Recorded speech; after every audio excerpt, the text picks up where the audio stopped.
бүлөнүн кайрылуусу мен келелекке чейин эле ушундай жүрөгүмдү оорутканда себеби азыр толук үйгө киргенде түшүндүрөм. Азыр ошол 4 кичинекей наристе тайнесинин колунда калган да.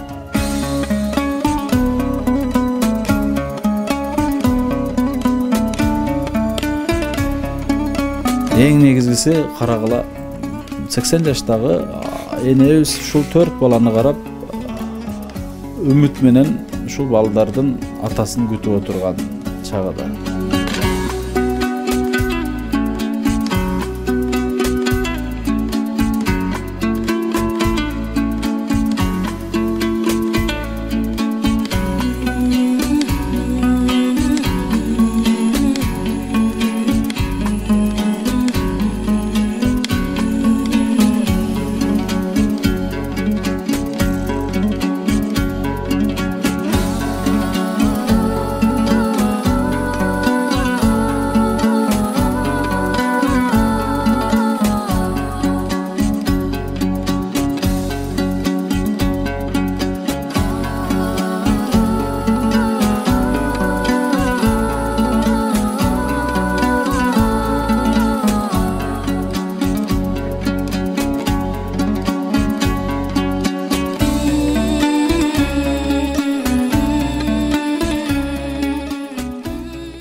Ассаламу алейкум, урматтуу мекендештер, кадырлуу кыргызстандыктар, арбаңыздар, амансыздарбы, тынчсыздарбы? Буйруса, биз 2024 жылдын ноябрь айынын аяк ченинде турабыз. Албетте, урматтуу мекендештер, урматтуу кыргызстандыктар, биздин Ак Ниет Аманат коомдук кайрымдуулук фондуна кайрылуулар чындыгында бир нече өсүп кетти. Канчалаган бир туугандарыбыз четинен кайрылып атат. Ошонун иретине карап, кезектегилерине карап, эң негизгиси оор шарттагы кыйналып аткан, баягы жанчыдаткыз ооруп аткан бейтаптар менен биринчи ушул ишибизди баштаар алдында турабыз. Урматтуу кыргызстандыктар, урматтуу мекендештер, сиздер билесиздер, биз Ак Ниет Аманат коомдук фонду сиздерге бир дагы жанагындай муктаж эмес инсандарды бөлүшкөн эмеспиз. Чыныгы муктаждарды сиздер менен бөлүшүп келгенбиз. Албетте, ар бир кайрылуубузга кайдыгер карабастан сөзсүз реакция берип келгенсиздер. Мен ишенем, буйруса, азыр монол дубалдын ичинде турган кичинекей наристелердин кайрылуусу жүрөктөн жүрөккө жетет дейт. Мына ушул кайрылуу сөзсүз сиздерге жетет деген үмүттөбүз. Анан, урматтуу мекендештер, мен албетте баягындай сөзүмдү жоготуп атам, себеби бул үй бүлөнүн кайрылуусу мен келелекке чейин эле ушундай жүрөгүмдү оорутканда себеби азыр толук үйгө киргенде түшүндүрөм. Кичинекей балдар улам мени могу айнектен мындай кандай десем башпагып карап аткандыгы ушундай бир жүрөгүмдү өйүп кетти. Себеп айтканда, атасы катуу ооруп, апасы донор жана ухажер болуп Индияга даарыланууга кеткен. Анализи костный мост ушундай бир диагноз коюлуп, пересетка жанагы татынаемдин оорусундай да. Анан пересетка костный мост операция жасалыш керек. Мына ошол операцияга кетишкен. Бир топ каражаттарын ушул чогултуп, өздөрүнүн бир тыйын тыпырларын чогултуп алып кетишкен. Мына азыр ошол 4 кичинекей наристе тайнесинин колунда калган да. Анан бул балдар бечаралар ушул улам эшик айнектин башпагып мынтип карап атса, баягы атасын күтүп карап аткандыгын эле мен түшүндүм да. Мен азыр кирейин, мага бир нече күндөн бери кайрылып аткан бир туугандар кимдер, кандай үй бүлөлөр, кандай оору менен кайрылып аткандар, анын баардыгын азыр буйруса сиздер менен бөлүшөбүз. Ассаламу алейкум. Кандайсыздар, эне жакшысыздарбы? Амансыздарбы? Кана, ассаламу алейкум. Кана, ассаламу алейкум. Ай, молодецтер. Жакшы отурасызбы эне? Отурам. Кантип атасыз? Отурам, балам. 5 жыл болду. 5 жыл ооруганыга. Балаңыздын. Эне өзүңүздүн биринчи аты жөнүңүздү айтып. Канча жаштасыз? 80ге чыктым. 80ге чыктыңызбы? Бу балдар Индиядагы агабыздын балдарыбы? Төртөө тең. Төрөбү. Эң чоңу кызыбы? Андан 2 баласы. Анан кичинекей кызы. Агабыздын өзү ооруп атканына канча жыл болду? 5 жыл болду, балам. 5 жыл болдубу? Кайерлерге чейин барды? Бишкекке барды, Ошко барды. Ошундай болуп 5 жыл өттү. Акыры Индияга кеттилер. Эң чоң балаңызбы? Yok kenjem. Kenje balam. Оруп аткан бала. Orup Кичинекей балаңызбы? Şurada. Kenje balam. Балдарын сизге таштап кетиптир да. Таштап кетти. Канча болду кеткенине, Индияга кеткенине? 2 ay болду balam. 2 ай болду. 2 айдан бери балдарды карап атасыз. Endi şu operatsiyasiga pul yetpeydi ekan da. Pul yo'q ekan. Operatsiya bo'lsa, yaxshi bo'lib kelib qolsin. Balam. Акыбал кандай азыр балаңыздын? Tuzugim. Жакшыбы? Tuzuk ekan. Балдар сүйлөшүп атабы?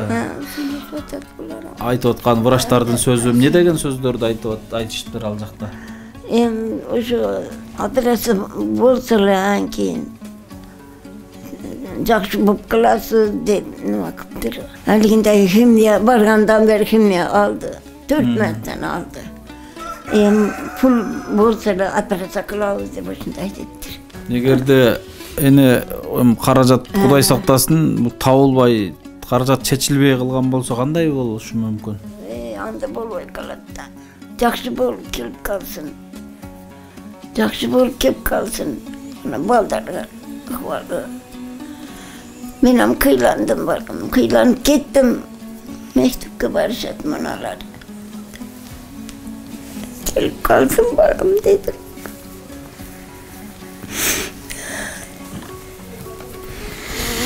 Atın kim sen? Abu Bakr.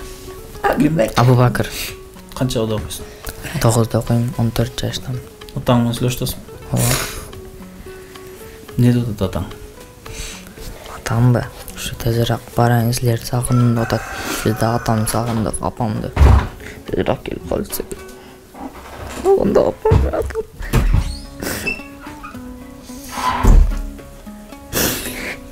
Qancha oldu görülüğün atan? 2 ay болду. 2 ay? 2 ay to'xtab qoldi. 2 aydan oshib qoldi. Qiyin ekan da badarim qiyin ekan. Negizi ene buga çeyin doğrusu bilinbey bile balаңыздын? Bilindiler. Dari içiyorlar, cüretiler. Dari içiyorlar, cüretiler. Sen qanchadasın kom? Qancha chiqding? 5 yoshda. 5 chiqdingmi? Apang da qo'shib ketganmi? Ha? Apasi qarab o'tirdi. Ayaqda va. O'sha Indiyada. Apasi qarab o'tirdi. Apang sog'indingmi? Hech kimni bor yo'q.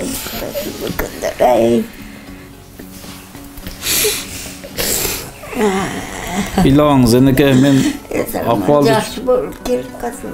İlağınız. Qajalat bolboğunuz derece.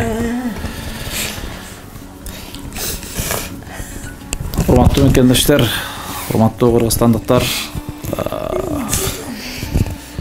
Negizi day сыноonu эч кимдин башына салбасын да. Бул сыноо эң оор, жашоодогу оор сыноо да.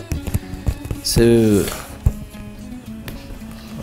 biz bul bala gezibizde, ушундай кездерибизде атабыз Россияга Кудай өз сактасын ооруп эмес, иштегени кеткенде так ушундай ыйлап кала берчү элек да. Азыр бул балдар мен ыйлатканым үчүн кечирим сурайм. Атасы оор акыбалда Индияда больницада жатат да.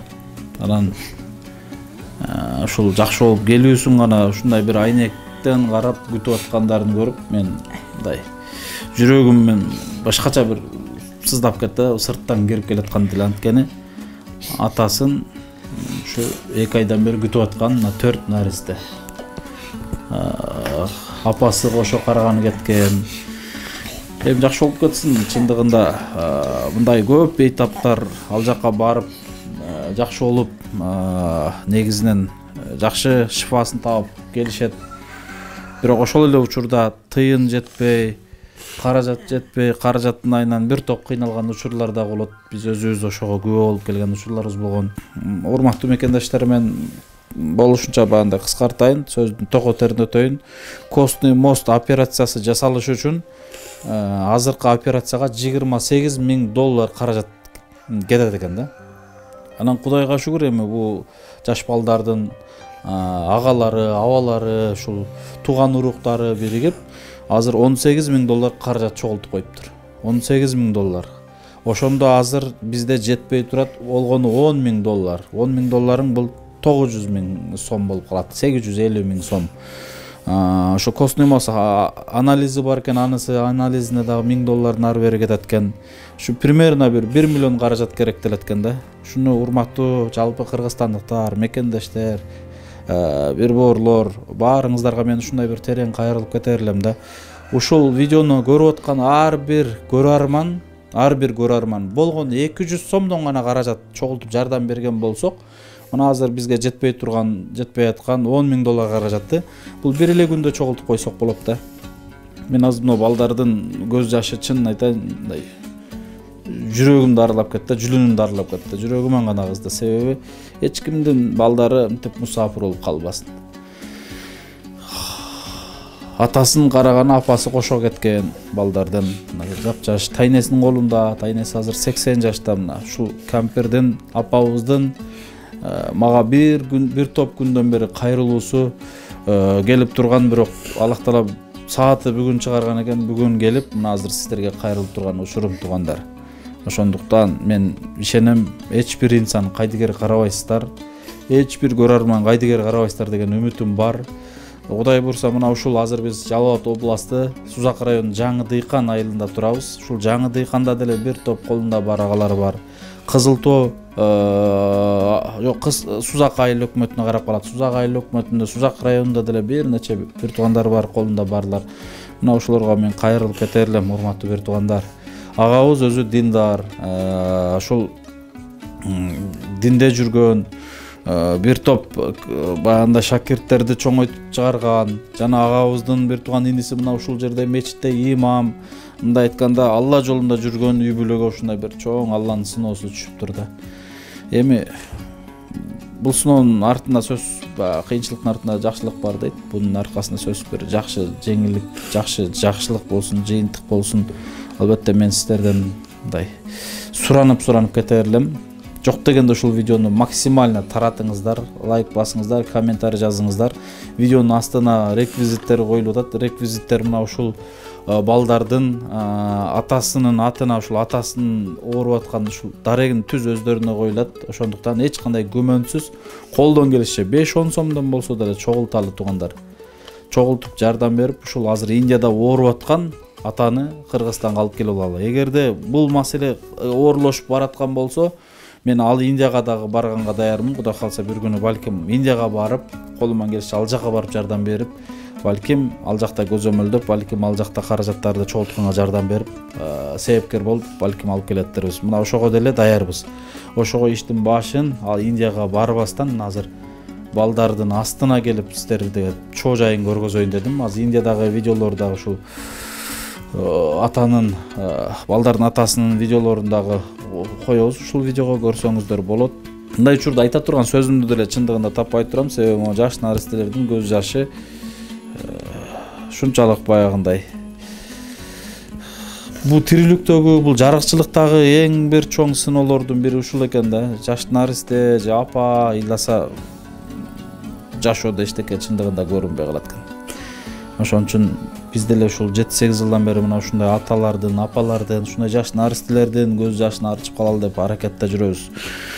Эң негизгиси карагыла 80 жаштагы энебиз ушул 4 баланы карап үмүт менен ушул балдардын атасын күтүп отурган чагыда.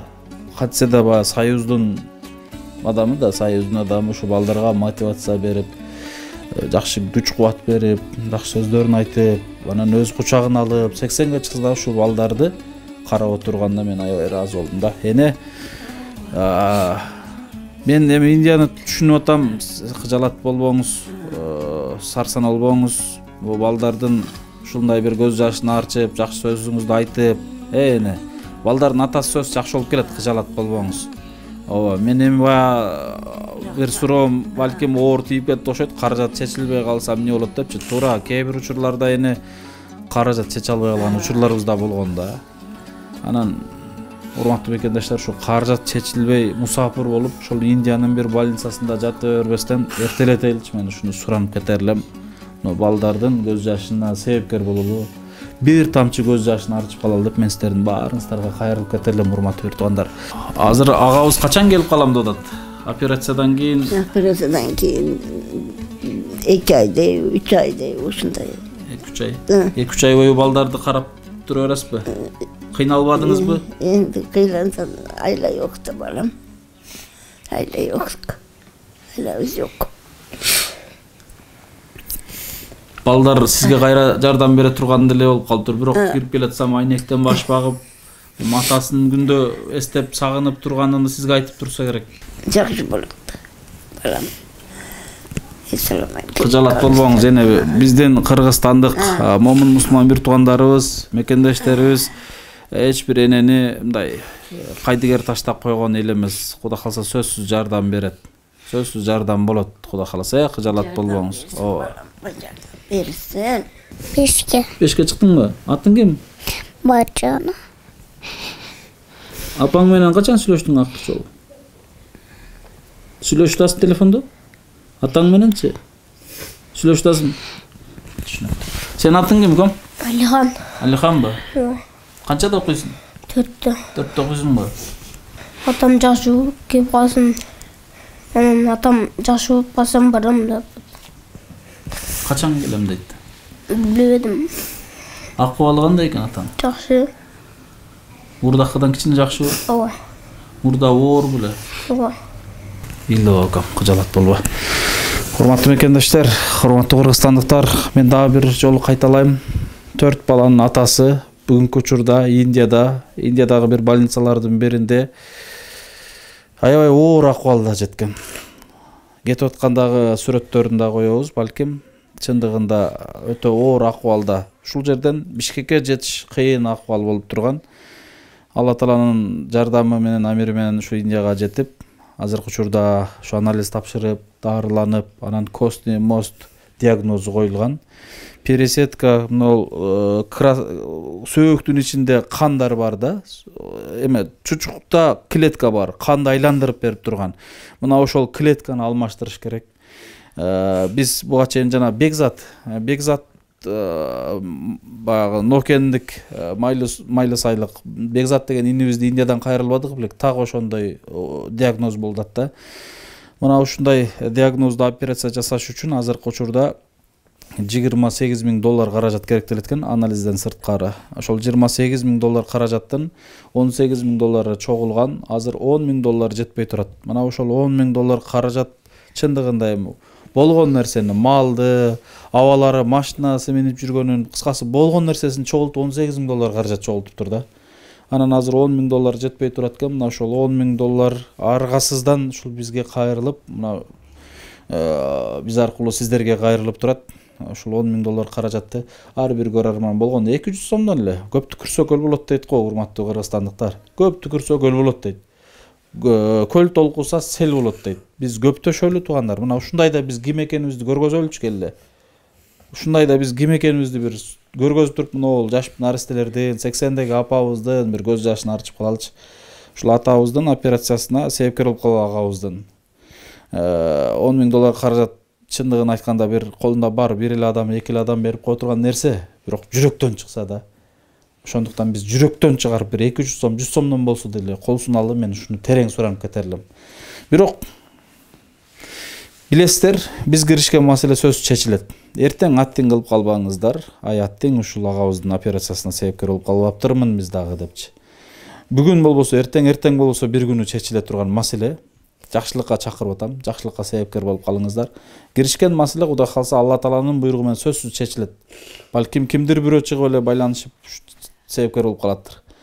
Эгерде бул жерде маселе чечилбей аткан болсо, мен Индияга деле барып жардам бергенге буйруса даярмын ушу балдардын, апабыздын көз жашы үчүн. Ошондуктан мен сиздерге кайрылып кетем, айтып кетем. Сөз бүгүндөн баштап көмөктөшүүнү баштаңыздар. Ушул видеону максимально таратыңыздар, видеого лайк басыңыздар. Бир болбогон рекламалар болсо, укмуштуй просмотрлар болот туугандар. Болгон тагдырды азыркы мына эшиктеги күн суук, жаан жаап аткан учурда ушул болгон мына 4 дубалдын ичиндеги алыста Индияда больницада жаткан атасын жана атасы менен кошо кеткен апасын күтүп аткан 4 наристенин кайрылуусун сиздерге жеткирип атам туугандар. Мен ишенем бул кайрылуу жөн калбайт, колдон келишинче жардам бересиздер деп иншалла. Баарыңыздар тынч болуңуздар, аман болуңуздар. Энеке, мен жогоруда айткандай кыжалат болбоңуз, Кудай кааласа, эгерде бу жерден маселе чечилбесе, Индияга барып, балаңыздын жанына барып жардам бергенге деле биз даярбыз. Кайсыл учур болсо, мейлиңизби?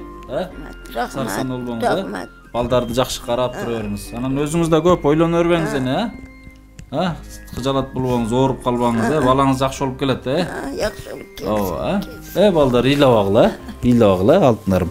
Мына ушундай туугандар, тынч болуңуздар, анда эмес аман болуңуздар. Бизге чындыгында кайрылуулар ушунчалык көбөйдү. Мына ошонун бири эң оор ушул бир тууганыбыз болуп атат. Ушул үй бүлө болуп атат, себеби атасы Россияда.